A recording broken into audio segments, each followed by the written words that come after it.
wala ak la coalition Abdourahmane 2024 xam nañ suñu bopp xam nañ ne ñun élection 3 tours lañ jëm suñu premier tour mooy parrainage moo tax fowuñu ci réewuñu ci kafuñu ci on le fait de façon très méthodique très organisée ñu ngi ci terrain bi avec nos collecteurs avec le comité qu'on a mis en place ay jeunes yu xarañ avec nos propres logiciels te gëm naa ne bu ñu yàlla suturalee war nañu mën a jàll parrainage bi sans aucune difficulté. C'est vrai docteur xam yoon wi ñuy jaar pour am ay parrain wala pour am ñu la parrainer mën a nekk un premier pas mais beneen pas bi dafa di ndax am nga nit ñooñu nga xamante ni dinañ la nangoo parrainer parce que mën nga xam totalement clairement nooy def waaye est-ce que am na nit ñoo xamante ni wóoluwul nañ la pour yow jox la seen wax dëgg yàlla amuñu souci boobu wax naa leen plusieurs fois ne leen ñun nous sommes le candidat le plus sympathique du Sénégal waxuma nag le candidat qui a le plus d'électeurs loolu c'est autre chose mais ñi nga xam ne xam nañu ma yéene nañ ma bëgg nañ ma nekk ci langue politique bi parce que xam nañ ne Abdourahmane xuloowul xeexul dafay joxe ay propositions lu jëmale Sénégal kanam ñooñu je sais que ñu bëgg nañ ma parrainer te ñu ngi may parrainer c'est que dama bëggul rek nekk di bàkku mais man wóor na ma ne ñun suñu parrainage nombre bi nga xam ne moom lay laaj loolu amul benn problème parce que liggéey nañ ko ensuite lundi prochain mooy lundi 9 laay commencé sama tournée nationale parce que wax naa leen ñun ñu ngi suñu premier tour élection donc lundi ba semaine boobu yëpp je vais faire tout le nord du Sénégal Louga Saint-Louis Richard Toll Podor Matam ba Linguère doori ñibbisiwaat bu ñu paree loolu une semaine après ñu def le sud du Sénégal et le centre donc rien que parrainage bi dinaa def une tournée nationale samedi bi passé on a organisé une réunion fii à Dakar boo xam ne les 45 départements du Sénégal et la diaspora étaient représentés réunion physique laa la wax nga xam ne même suñu représentants yi nekk Salémata dañu paas ñëw ñun ñëpp ñu toog pendant une journée ñu def formation distribuer suñuy fiches distribuer suñuy flyers donc ñun am nañ expérience de travail de façon méthodique et rigoureuse bu ñuy liggéey ci loo xam ne dafa jëm ci Sénégal ak même ci leneen amul à peu près donc problème mu nit ñi problème boobu amuñu ko bu dee mënoo am 44 000 parrains yu wóor yoo xam ne téye nga ko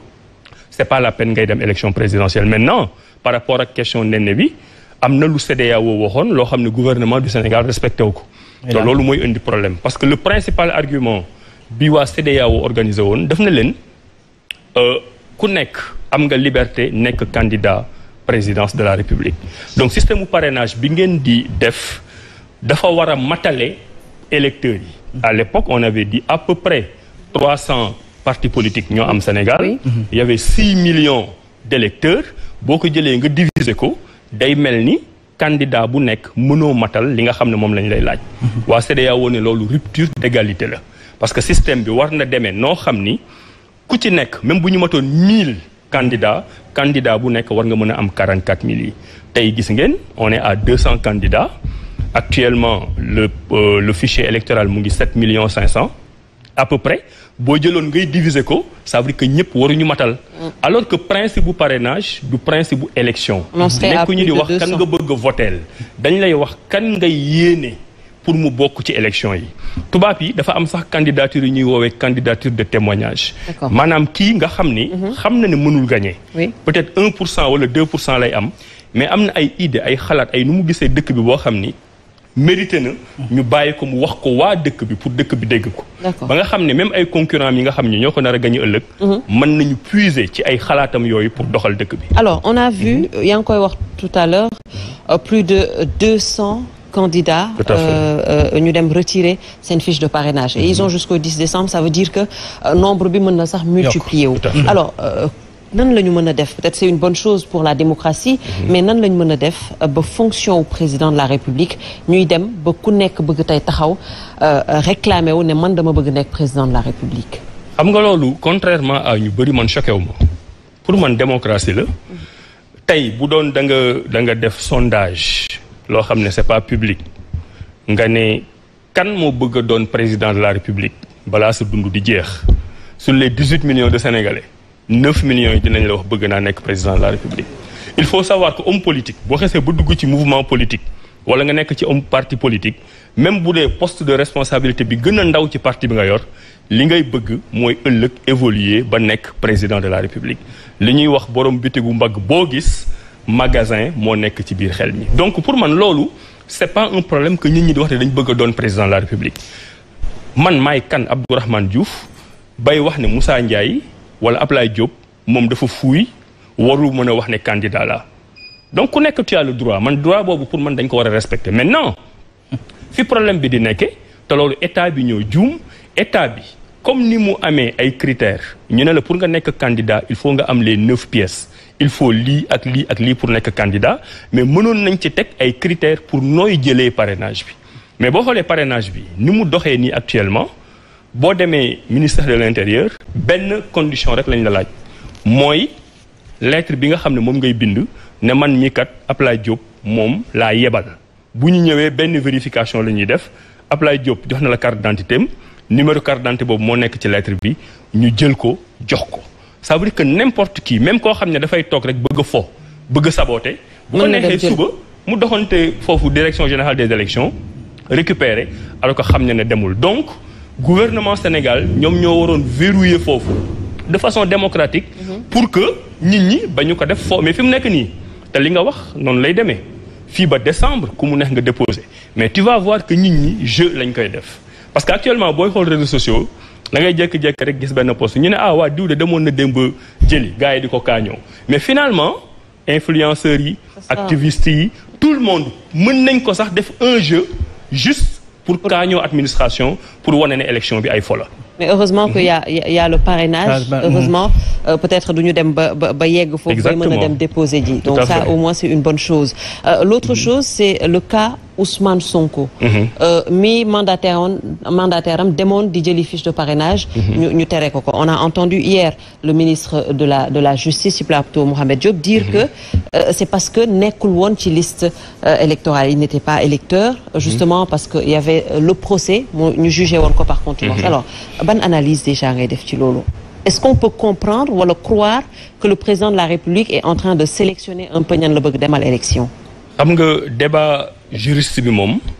dama koy bàyyi ak avocat Ousmane Sonko gis nga ñoom ñu ngi def seen ay référé di def seen ay recours mais commentaire bi nga xam ne moom laa ci mën a def pour wane ne justement mën nañu utiliser parrainage pour téye benn candidat mooy argument bi nga xam ne moom lañ joxe pour téye Ousmane Sonko c'est pas un argument valable parce que man dem naa jëli parrainage am na ñu ma xam ñu jëli parrainage bi ñu demee moom laa doon wax sànq lenn rek lañ vérifier par exemple man Pape Sow laa mandaté Amadou Sow mooy suñu coordonnateur ma koy nuyu day rek équipe am bi mu demee lenn rek lañ vérifier yow est-ce que yaay Amadou Sow nga joxe sa pièce d'identité est-ce que lettre bi ñu la jox carte d'identité bi correspondre na ak li nekk ci lettre bi donc à partir du moment nee nañ moom mooy Amadou Sow ñu jël ko jox ko fiche bind El Hadj Abdourahmane Diouf mais man yónneewu ma carte d'identité joxewu ma passeport joxewu ma dara loo xam ni war na mën a wane ne man mii El Hadj Abdourahmane Diouf maa ngi ci liste électeur kenn vérifié wu ko et pour tous les autres candidats amu ci candidat boo xam ne vérifié nañ la loolu alors que loolu ça se présume pas parce que ñaar moo am soit ñu bind la ci liste électeurs yi bu boobaa Abdourahmane Diouf bu ñëwee dañ naan Abdourahmane mu ngi ci liste électeurs yi mais nañu vérifier est-ce que radié nañ ko donc puisque radié wuñu ko ñu jox ko mais vérification bi da nga ko war a def ça ne se présume pas mais Abdourahmane Diouf mënoon na ñëw masa nekk ci liste électeurs yi ba ñëpp non Abdourahmane Diouf mënoon na ñëw mais ndekete Abdourahmane Diouf masul nekk ci liste électeur ñaata sénégalais adultes ñoo fi nekk ñoo xam ne amuñu carte électorale mais tey y a de très fortes chances que 200 yi ñu wax def leen exercice bi ñàkkul ne am na ci ñoo xam ne seen tour nekkul ci liste électorale yi parce que mësuñu am carte électeur loolu ni ñu ko doon régler mooy contrôler l'identité de ki nga xam ne mooy candidat bu ci nekkee nga jox ko bu ci nekkul nga jox ko foofu nag la injustice bi par rapport ak Ousmane Sonko ñëw parce que puisque ñoom dañ jàpp ne xam nañ Ousmane Sonko ñu ngi ko éliminer sur la base de loolu ñu jàpp ñoom ne xam nañ ko mais éliminer wuñu ko sur la base de contrôle boo xam ne def nañ ko. donc il y a eu injustice par rapport à ce qui s'est passé parce que dañu war a contrôler ñëpp pour xam est-ce que Abdourahmane Diouf mas na nekk ci liste yi ou pas bu ci nekkee est-ce que radié nañ ko ou pas donc ñoom bu ñu defoon contrôle boobu seen lay parce que lay la rek dina gën a mën a jàll mais puisque defuñu ko dafay wane ne kooku dañ ko single pour dindi ko ci liste électorale. Est-ce que rôle boobu maintenant docteur est-ce que rôle boobu c'est dévolu même à la DGE parce que je pense qu'il y a une instance boo xamante ni par rapport à la validité d'une candidature ou non am na instance bu fi nekk boo xamante muy le conseil constitutionnel peut-être mënoo fa dem pour ñu mais xam nga à partir du moment où single bi dafa am si vérification c'est-à-dire que vérifié wuñu clairement c'est-à-dire que le principe c'était pas que dañuy vérifier candidat yi dañu ñëw ñu xàmmee ne kii Ousmane Sonko la ñu ne ko yow Ousmane Sonko duñ la jox vérification boobu bu ñu ko defoon ak ñeneen dinañ ne Ousmane Sonko kenn singaliwu ko ci loi bi li ñu appliqué ñëpp lañ ko appliqué à partir du moment où constaté nga foofu ne moom dañ ko singali pour dindi ko li ci des pour man c'est pas une question juridique c'est vrai que ku yàgg a topp docteur Abdourahmane Diouf xam na ni ko charte ndey réew mi bëggee muy constitution bu Sénégal dafa garantir li nga xamante mooy la liberté d'association. Tout à fait. Mais au rythme pour revenir à la question de Néné Aïcha mën nañu romb tey 200 et quelques yi nga xamante ni am nañ ko ëllëg ak si biir nga jàpp ni mun la yow loolu bettu la wala yéemu la ci genn wàll ndax ci ni muy demee nii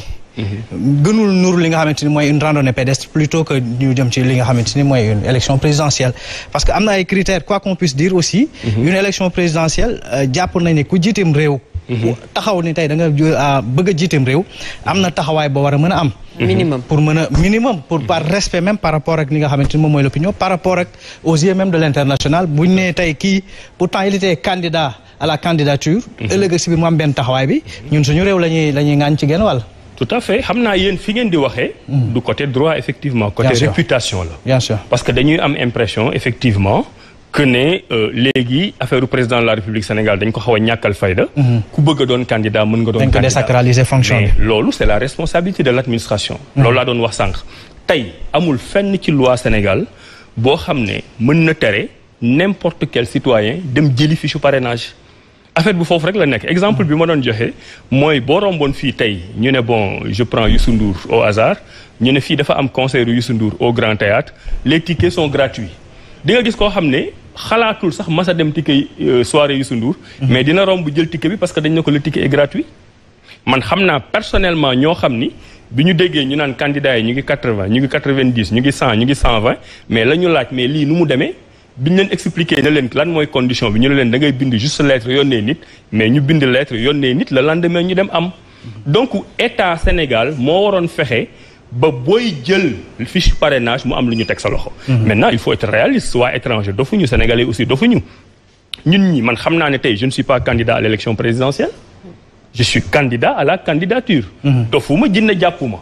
tey ñaanuma ko yàlla mais bu ma yemoon fii jàlluma parrainage mais man du ma mës a bind ci sama CV ne je suis candidat à une élection présidentielle xalaatuma ko parce que defuma ko pour loolu ñi fi nekk nag yëpp di jouer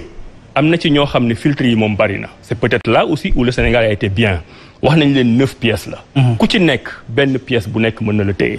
am na ñoo xam ne du ñu sax wuti parrainage peut-être dinañ mat 20 30 wala 40 am na ñoo xam ne dinañ wuti mais fin octobre bu ñu gisee ne terrain bi dafa xaw a dëgër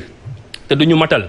ñu bàyyi am na ñoo xam ne dinañu wuti ba jàppale ne matal nañ ñu éliminer leen bu yooyu yëpp jeexee am na ñoo xam ne du ñu am quitus fiscal am na ñoo xam ne du ñu am casier judiciaire am na ñoo xam ne du ñu am en fin de compte tu vas te retrouver avec un nombre de candidats boo xam ne c'est raisonnable. Alors une dernière question peut-être ci parrainage bi une partie de l'opposition quand même dañoo yàgg soutenir ne que parrainage dafay permettre au président de la République mu tànn ñan la nar a jongantel ci élection on a vu ce qui s'est passé en 2019 bi premier ministre doon annoncé 5 effectivement ñu dem ak 5 candidats est-ce que vous avez peur aujourd'hui que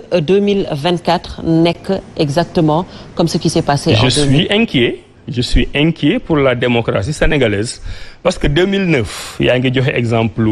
candidat yi bi premier ministre bi waxee ne 5 la ñuy doon mais dañuy fàtte ne même score bi ñoom pratiquement joxewoon nañ ko même 58% yi joxewoon nañ ko man je me rappelle jour boobu j'étais dans une télé de la place ci laa def sama benn coup de gueule parce que loolu à l'époque moom laa woowe woon une victoire technique maanaam dañuy organiser lépp en amont c'est-à-dire que avant élection yi di ñëw ba nga xam ne résultat bi bu génnee yow di nga xam ne dañ la nax mais doo am foo mën a teg sa loxo ne man kat dañ ma nax parce que nañu nangu quand même ne élection Sénégal boo koy frauder li nga xam ne mooy xew ci bésu vote bi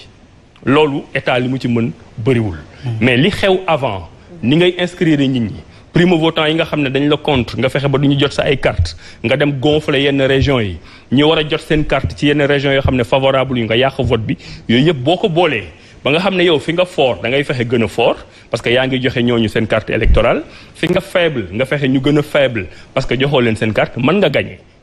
lu mel noonu moo xaw a am en 2019 mais bii pas l'inquiétude elle est encore là te pour man président Macky Sall man dama bokk ci opposants yi nga xam ne dama ko féliciter sargal ko le 2 juillet ba mu waxee ne moom nekkatul candidat parce que dama jàpp ni